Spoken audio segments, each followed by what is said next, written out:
Welcome to Places and Spaces Los Alamos video series, Understanding Los Alamos' Places and Spaces. Places and Spaces is an all volunteer 501c3 organization in our town interested in creation, improvement, and activation of places and spaces for community life. This series intends to help our citizens have a better understanding of our community. This is the first episode of what we hope will be many. Please subscribe to the Places and Spaces YouTube page or Facebook page if you want to stay in the loop as to future episodes. My name is Kevin Holsapple, and I'm a volunteer board member of Places and Spaces. The focus today is Co-op Park in downtown Los Alamos, and joining me to talk about Co-op Park is Matt Schmidt, CEO of the Los Alamos Schools Credit Union, which hosts the park. Welcome, Matt. And, Thanks, Kevin. could you start with maybe a few words introducing yourself and the school's credit union? Absolutely. Thanks for having me on today. Again, my name is Matt Schmidt. I'm the CEO at the Los Alamos Schools Credit Union. And yeah, we're here to talk about the Co-op Park, which we're very excited to have sharing with the community. It began several years ago when several of our local cooperatives came together and started a group called Keep It Co-op. And from that, the Co-op Park came to life. So I'm very excited to share kind of how that story began, where we're at today, and kind of some of our thoughts for the future. So tell us about the idea behind the park, kind of, and as a community space. So it began years ago when we were looking at building a new facility. We have this section on our credit union property that we really didn't have great plans for. And being that we're downtown, the thought kind of occurred to me, like, how can we use this to benefit not just the credit union, but the community at large? And that kind of spilled into thinking about our other cooperatives. We had been in touch, we met regularly, and I kind of pitched that idea to our other co-ops, and they thought it was a great idea. So from there, we started planning. We came up with the idea of having a community fundraising campaign to raise funds collectively because we knew it was going to cost some money. And we kind of pooled the resources and expertise that we have amongst our shared cooperatives to make that dream a reality. So once we got the funding, we worked with our local builder who at the time um, was creating our credit union, and they assisted us with our phase one campaign, which was to get a lot of the infrastructure set up, the yard, the stage, the wall, some of the other landscaping components, and then from there, we're now kind of moving on to phase two, which is the canopy. So thinking about the park, it's been there for a little bit, although it's kind of in a beginning form. How do you? What's kind of the vision for how the park would routinely be used in the future? Like if you can imagine Oh, a good weather day sometime in the future, what would be happening there? yeah. Well, I mean, thanks to sponsors like Places and Spaces and a lot of other community groups, we're really hoping that, I mean, it's still in its, like you said, in its infancy and newness. We're really hoping that it takes on a life of the community. It is small.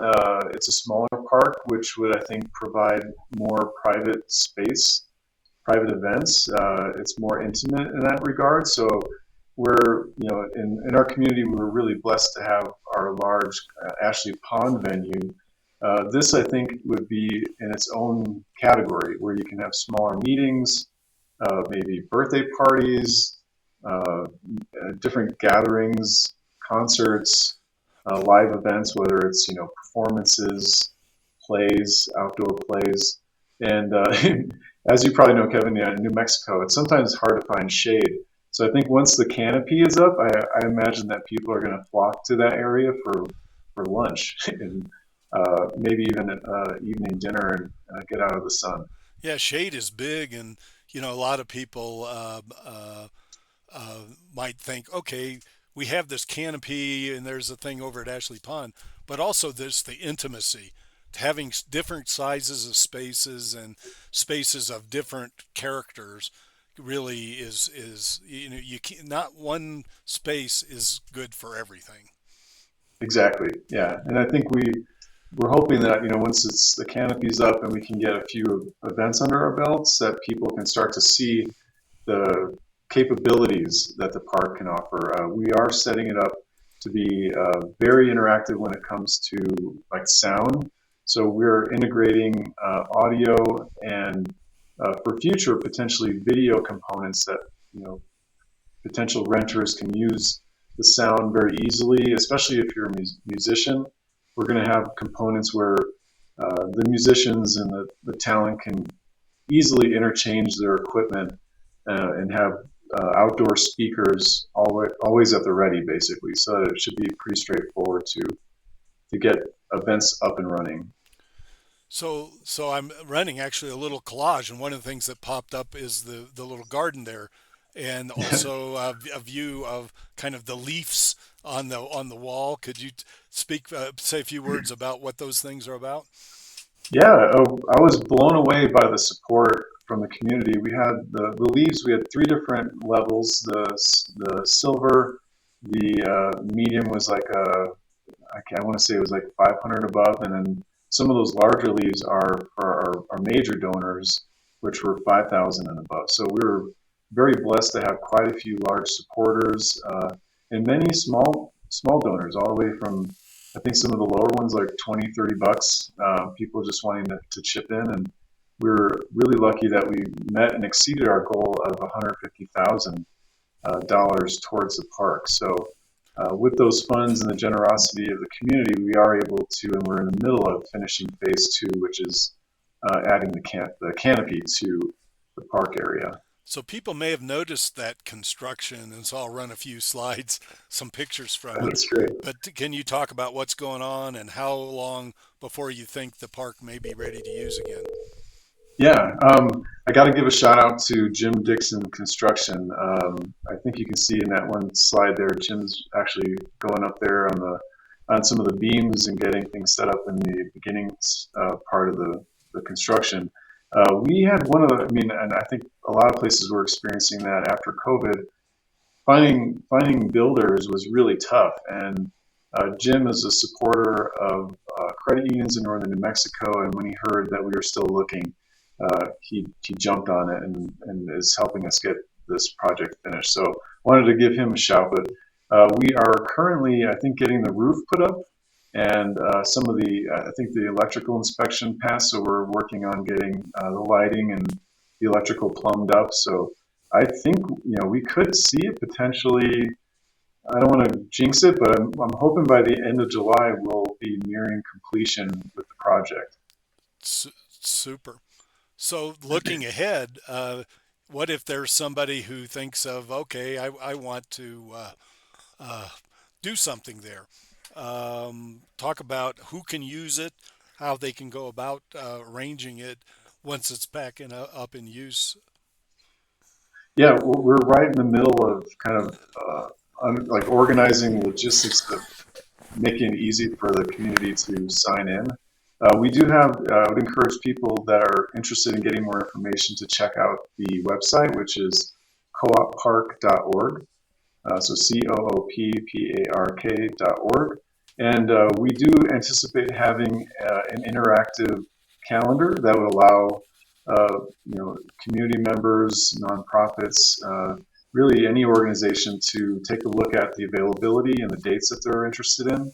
And then from there, we are working on pricing. The idea with the park is not to make money. We're really doing this to support the community, to make outdoor space accessible to the community as well. So, we don't plan on having rent prices that are going to be ridiculously high. It's really just to maybe help offset some of the costs of maintenance.